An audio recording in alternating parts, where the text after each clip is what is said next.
सुनिए, देखिए, समझिए सनातन सत्य। जैसी दृष्टि वैसी सृष्टि, दृष्टि विज्ञान। कुदरत, कुदरती रचना एवं कुदरत के कानून से शाश्वत सुख की प्राप्ति। जोधपुर के परम पूज्य महात्मा उपासक प्रोफेसर डॉक्टर सोहन राज तातेड़ के निर्देशन में सनातन सत्य। जैसी दृष्टि वैसी सृष्टि, दृष्टि विज्ञान।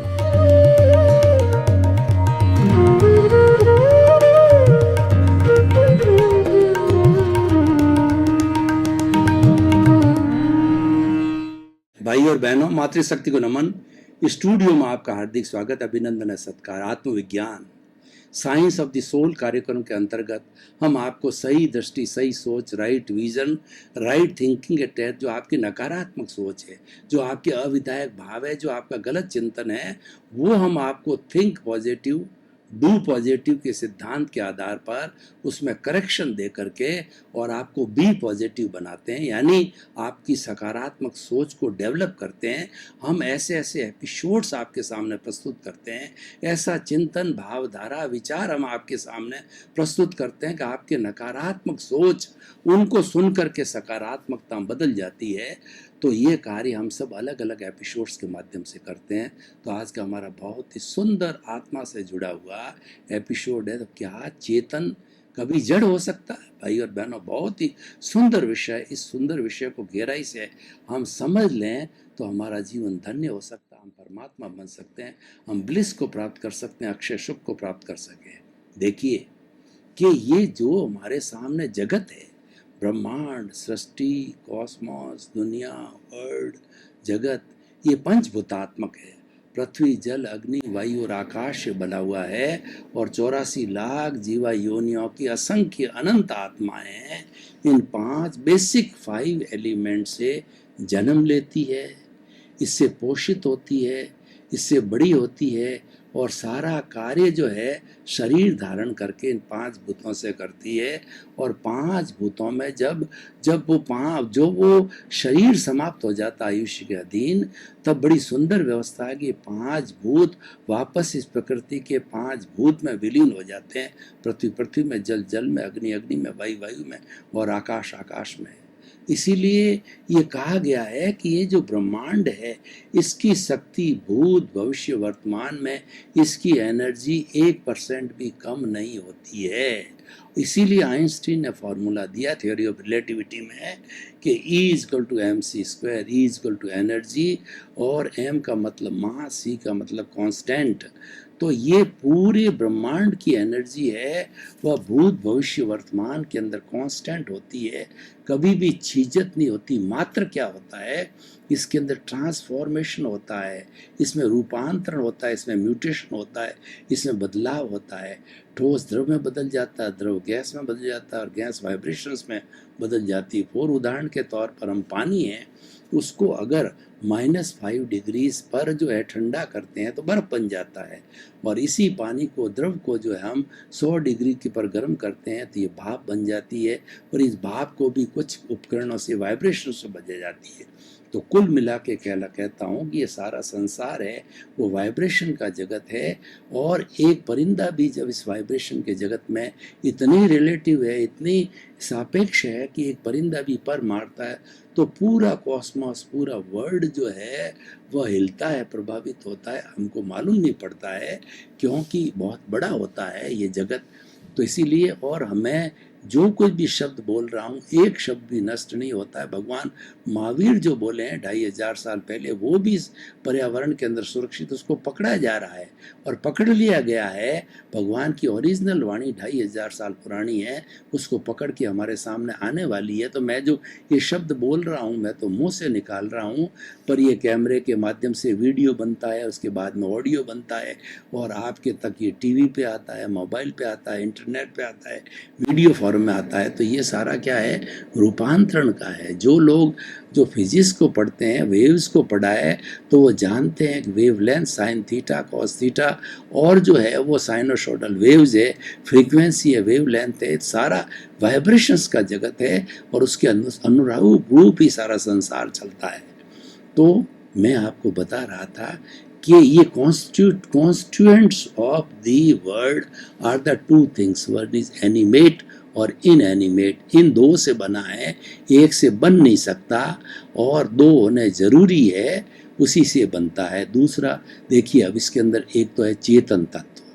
चेतन की परिभाषा करूं, असंख्य चेतनामय परमाणुओं के पिंड को चेतना कहते हैं। और वो चेतना है, वो अनुभूति करता है, सुख दुख की अनुभूति होती है, संवेदना होती है, प्रजनन होता है, ग्रोथ होता है, फीलिंग्स होती है।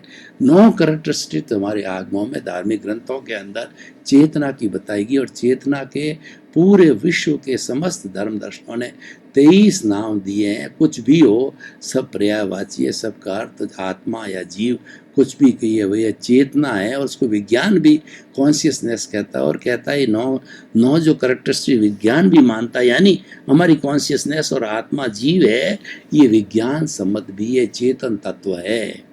तो ये चेतना की बात हो गई। अब जो इससे मिला हुआ, इसका सहयोगी, इसका कॉम्प्लीमेंट्री है, और इसके सिक्के का दूसरा पहलू है, वह है जड़। जड़ कौन होता है? इसको हम पुद्गल कहते हैं, मैटर कहते हैं, और इनएनिमेट कहते हैं, जड़ कहते हैं। तो वह क्या है? परमाणु कहते हैं। वह क्या है कि वह गलन मिलन धर्मा है, वो गलता है, टूटता है, मिलता है। आज मिट्टी है, कल अभ्रक बन गई, फिर बोडल बन गई, फिर जो सोना बन गया, चांदी बन गया। हमारे वैज्ञानिकों ने 118 जो है भौतिक सब्सटेंसेस निकाले हैं, वो आपस के अंदर जुड़ते रहते हैं और नया बनता रहता है कॉम्बिनेशन का। तो ये जो है, ये जड़ की जो है वर्ण होता है, गंध होता है, रस होता है, स्पर्श होता है। लेकिन आत्मा का एक भी गुण जड़ में नहीं है। जड़ का एक भी गुण जो है चेतना में नहीं है। चेतना का एक भी परमाणु जड़ में नहीं है। जड़ का एक भी परमाणु चेतन में नहीं है। दोनों साथ रहते रहते हुए भी टंकोत किरण है। टंकोत किरण का अर्थ क्या होता है कि आप देखिए, पानी का एक बर्तन है, उसके अंदर जो है वो आपने जो है वो घी की या तेल की 5-10 बूंदे डाल दिए, उसको खूब मथो, खूब जो है मथा जाए। तो मथने के बाद भी आप देखोगे कि वो घी तेल की बूंदें पानी पे तैरती रही, कभी मिक्स नहीं हुई, होती नहीं है मिक्स है। उस जैसे कि मिश्री मिक्स हो जाती है, मीठा पानी बन जाता है, नमक मिक्स होकर के खारा पानी बन जाता है। लेकिन ये टंकोत्कीर्ण है कि दोनों अपना अस्तित्व साथ में मिला के रखने के बाद भी अस्तित्व बनाए रखते हैं। ये कभी एक मेघ एकाकार मिश्री और जो है पानी की तरह, मिश्री और दूध की तरह नहीं होते हैं। इसीलिए आप देखिए कि जो अग्नि है, देखिए एक जो लकड़ी है, लकड़ी को जलाया जाए तो उसमें से अग्नि पैदा होती है। तो अग्नि कहाँ से आई? अग्नि इसके अंदर साइलेंट है। तो इसीलिए क्या है कि ये दोनों, और ये जो वायु है, उस वायु इस अग्नि को जो है प्राण वायु का काम करती है और दावा न लगा देती है, पूरे जंगल के अंदर ये जो फैला देती है। तो ये जो हमारा शरीर है, उसके भीतर जो हमारी चेतना है वो उस तरीके से रहती है जैसे कि दूध में घी रहता है, मथ के निकाला जाता है। और उसके साथ साथ के अंदर जो लकड़ी है उसमें अग्नि रहती है, ये और जो तिल है उसके अंदर तेल रहता है। दोनों मिले हुए हैं, दोनों एकाकार हैं, लेकिन अस्तित्व अलग अलग है। तो जो आज हमारा विषय है कि क्या चेतन जड़ हो सकता है, तो चेतन ये यूनिवर्सल ट्रुथ है, सार्वभौम सत्य है, सनातन सत्य है कि जड़ कभी भी चेतन नहीं हो सकता, चेतन कभी भी जड़ नहीं हो सकता। दोनों का मिश्रण हो सकता है, जिसको हम मिश्र चेतन कहते हैं। शरीर है वो जड़ और चेतन का मिश्रण है, यानी इसमें चेतन भी है और जड़ भी है। चेतन भीतर प्रभु विराजमान है, उसकी हाजिरी से ये मन वचन काया रूपी है शरीर है, कार्य करता है। और ये मन वचन काया रूपी शरीर है, पिछले जन्म के कर्मों के भुगतान के लिए मिला है। इसका रोल तो भुगतान का है, यानी हमारा उदय और प्रारब्ध है वो मन वचन काया के थ्रू होता है। है। और ये मन वचन काया की तीनों बैटरी हैं जो हम पिछले जन्म से लेके आते हैं। पिछले जन्म के अंदर जैसे जैसे हम प्रतिष्ठा करते हैं वैसी हमारी प्रतिष्ठित आत्मा बनती है। जैसे जैसे भाव करते हैं वैसा वैसा हमारे को इस जन्म में वो द्रव्य कर्म मिलता है और उसके अनुरूप हम बनते हैं। पिछले जन्म में हमने कोई प्रतिष्ठा की या भाव डाला है मुझे इंजीनियर बनना है तो हम इंजीनियर बनते हैं। चार्टर्ड अकाउंटेंट का भाव डालते हैं तो चार्टर्ड अकाउंटेंट बनते हैं। कुबेर का भाव डालते हैं तो कुबेर बनते हैं। तो जैसे भाव होते हैं इस जन्म में द्रव्य कर्म आते हैं। और वो जो है जो भुगतान और प्रारब्ध है वो जड़ है और उसके अंदर आदमी परतंत्र है। उसके अंदर कोई भी करेक्शन नहीं दे सकता है क्योंकि ये तो मात्र भुगतान ही तो परिणाम है। परिणाम को नहीं बदला जा सकता। कई लोग कहते हैं हम परिणाम को बदलने का पुरुषार्थ करते हैं तो वो एक मिथ्यात्व है और परिणाम बदला नहीं जा सकता है। वह तो जो है ये बिल्कुल अज्ञान है। इस अज्ञान को मिटाना है और अज्ञान को रहते रहते हमें आत्मा का ज्ञान नहीं हो सकता है। अज्ञान मिटने से ही हमारा सम्यक दर्शन होता है। सम्यक दर्शन होने के बाद सम्यक ज्ञान, सम्यक चरित्र और सम्यक तप की प्राप्ति होती है। सबसे पहले मिथ्या दर्शन को समाप्त करना होता है, हमारी रॉन्ग बिलीफ को समाप्त करना होता है। उसके बाद ही जो है हमको वो आगे बढ़ सकते हैं। तो भाई और बहनों, जो हम ये बात कर रहे थे कि ये जो चेतन कभी भी जड़ नहीं हो सकता है, तो लेकिन दोनों जुड़े हुए हमारा व्यवहार जगत है। ये जड़ का जगत है, ये भुगतान का जगत है और इसको शुद्ध किए बिना हमें जो है निश्चय हमारा शुद्ध नहीं हो सकता है। तो इसलिए व्यवहार शुद्धि बिना निश्चय शुद्धि ये भी समझना पड़ेगा कि हमारा जो ये कॉजल बॉडी हम जन्मांतर से जो है इकट्ठी करके आए हैं और ये अपडेट होती रहती है। देखिए हमारी कुल 8 तरह के आवरण हैं जो कि आत्मा पर लगे हुए हैं। 4 तो घाती कर्म है और 4 अघाती कर्म है। जो घाती कर्म है वो आत्मा की घात करते हैं, आत्मा से जुड़े होते, शरीर से उसका कोई लेना देना नहीं है। वो चेतन तत्व की घात करते हैं, चेतन से जुड़े हुए। हालांकि वो स्वयं जो है जड़ है, लेकिन वो चेतन के ऊपर उन्होंने पर्दे डाल रखे हैं। ज्ञानावर्णीय कर्म का पर्दा है, दर्शनावर्णीय कर्म का पर्दा है, मोहनीय का पर्दा है और अंतराय का पर्दा है। जो ज्ञानावर्णीय का जो पर्दा है वो आँख पे पट्टी के समान है। वो ज्ञान को हाजिर, हमारी आत्मा का अनंत ज्ञान को रोके हुए हैं।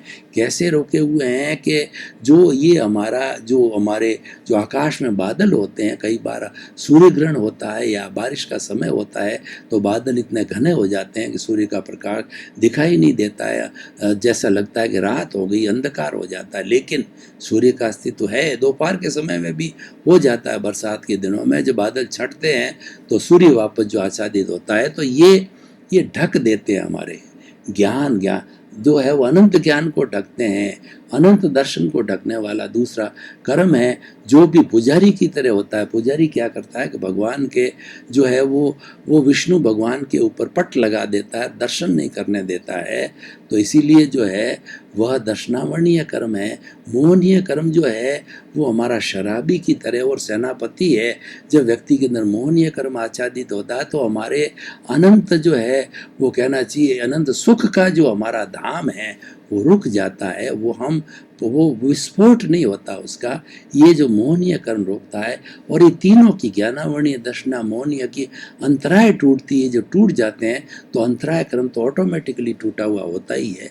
वो तो अंतराय कर्म जब तक नहीं टूटता, जब तक ये शुद्ध नहीं होते हैं, तो उसकी अंतराय टूटते ही ये ऑटोमेटिकली जो है सब टूट जाता। तो भाई और बहनों, ये तो आत्मा से ही अपडेट होते हैं।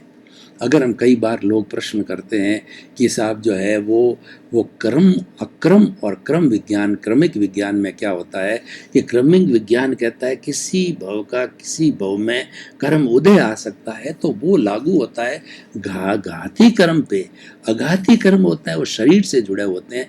अघाती कर्म जो है वो हमारा भुगतान है, वो केवल इस शरीर का होता है, जिसके अंदर जो है वो वेदनीय कर्म होता है, आयुष्य कर्म होता है, नाम कर्म होता है, गोत्र कर्म होता है। वेदनीय में साता अशता होती है, हर एक शरीर की अलग अलग होती है। नया शरीर धारण करेंगे तो नया वेदनीय शाता शाता होगा। आयुष्य हरे का आज मनुष्य गति में, कल व्यक्ति जो है तिर्यंज गति में चला जाएगा तो उसका आयुष्य कलम हो जाएगा। और गोत्र कर्म है वो स्टेटस होता है, मनुष्य जीवन का स्टेटस, समाज का स्टेटस अलग होता है और त्रस्त जीवों का अलग होता है। और नाम कर्म की 108 प्रकृतियां, हर एक का शरीर अलग है तो नाम कर्म अलग होता है। कॉन्स्टिट्यूशन, उसकी कॉन्स्टिट्यूशन ही अलग तरह का है, उसकी रचना ही अलग तरह की है। तो ये चार जो है अघाती कर्म शरीर से जुड़े हुए हैं और ये भुगतान है, ये जड़ है, ये समझने की बात होती है। ये हम पीछे से लेकर के आए हैं तो उसके अंदर हमको टांग नहीं अड़ानी चाहिए, यानी उसमें फाइलों का संभावपूर्वक निपटारा करो, यानी उसको सुधारने की कोशिश। भाई और बहनों, आपका बहुत बहुत धन्यवाद। आप हमारा आत्मविज्ञान कार्यक्रम बराबर देखते रहिए। आत्मविज्ञान कार्यक्रम में बदलाव के सूत्र है। आत्मविज्ञान कार्यक्रम सही दृष्टि, सही ज्ञान देकर के व्यक्ति को अच्छा इंसान बनाता है। सुधरे व्यक्ति, समाज व्यक्ति से राष्ट्र स्वयं सुधरेगा। हम आपको सुधारना चाहते हैं, हम आपको एक आइडियल जो मैन बनाना चाहते हैं। तो आपके प्रति मंगल भावना, शुभकामना, आपका जीवन आनंदमय हो।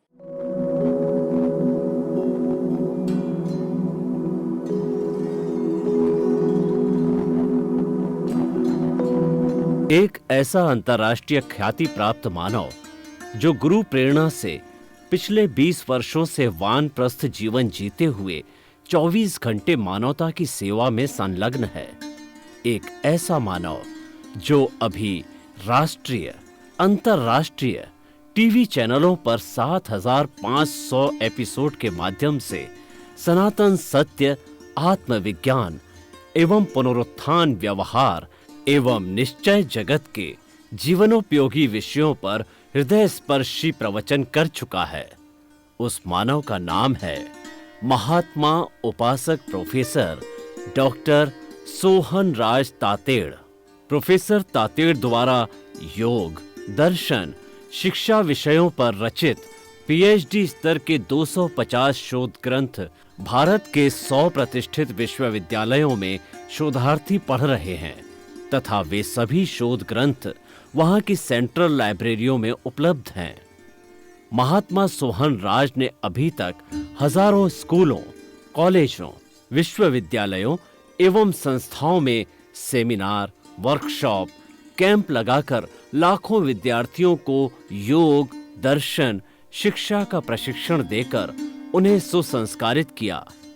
डॉक्टर तातेड़ ने भारतीय संस्कृति उत्थान के 4000 से अधिक समसामयिक विषयों पर आर्टिकल लिखकर ऑनलाइन जर्नल, पत्रिकाओं, वेबसाइट्स पर प्रकाशित किया, जिसका उपयोग लाखों पाठक कर रहे हैं।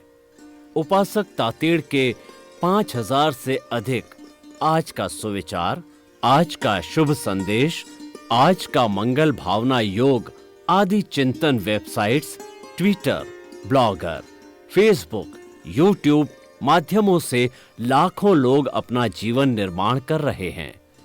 मानवता के मसीहा ऐसे महामानव महात्मा सोहन राज तातेड़ के प्रोफाइल को अभी तक विश्व के 20 लाख दर्शक यूट्यूब पर, 12 लाख गूगल पर एवं लाखों दर्शक फेसबुक, ब्लॉगर, ट्विटर और इंस्टाग्राम पर देख चुके हैं।